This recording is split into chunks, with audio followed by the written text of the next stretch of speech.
i-declare yun as the provincial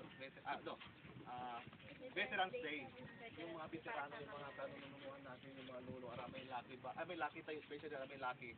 Yeah, who join forces with the armed forces of yung US Army at saka yung sa Australian Army, yun yung nagkaroon ng Lingen Ghost Landing.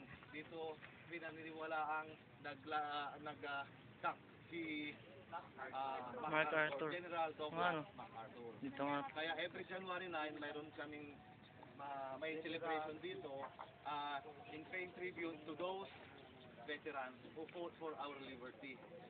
Diba? Kaya natin nakamit yung kalayaan. So, ilang taon ba yung gera noon? Ito yung mga, hindi actually replica kasi ito yung mga talagang ginamit. Though, siyempre ni-repair na, hindi na ito yung talagang, yung original.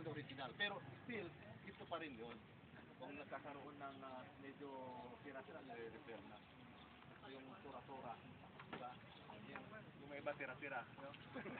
Tura-tura, mamaya, tira-tira. titignan nyo muna doon kung ano yung mga, makikita nyo kung ano yung dinidiscuss ko dito. Okay? Okay, picture taking. Picture.